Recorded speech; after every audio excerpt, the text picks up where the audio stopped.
Taste the Daily. Kidney திருட்டை மறைக்க திமுக MLA biryani வழங்கி வருவதாக பொதுமக்கள் குற்றம் சாட்டியுள்ளனர்.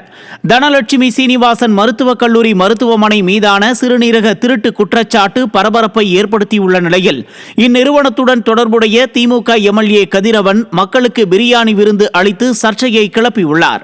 இந்த மருத்துவமனை மீது தமிழக அரசு தடை விதித்திருக்கும் பின்னணியில் திமுக எம்எல்ஏ கதிரவன் மக்களின் குறைகளை கேட்பதாக கூறி இந்த விருந்தை நடத்தியது கிட்னி திருட்டு புகார் திசை திருப்பும் முயற்சியாக விமர்சிக்கப்படுகிறது. பேராசிரியர் அன்பழகன் விருது பெற்ற பள்ளிகளுக்கு அறிவிக்கப்பட்ட 10 லட்சம் ரூபாய் பரிசுத் தொகை வழங்கப்படாமல் பொதுப்பணித்துறைக்கு மாற்றப்பட்டதாக தெரிவிக்கப்பட்டது. ஆனால் அத்துறையிலும் பணம் வரவில்லை என ஆசிரியர்கள் அதிருப்தி தெரிவித்துள்ளனர். 2023-24 ஆண்டிற்கான பரிசுத் தொகையும் வழங்கப்படவில்லை எனும் குற்றச்சாட்டுகள் ஸ்டாலின் அரசின் கல்வித்துறை நடவடிக்கைகளை கடும் விமர்சனத்திற்கு உள்ளாக்குகின்றன.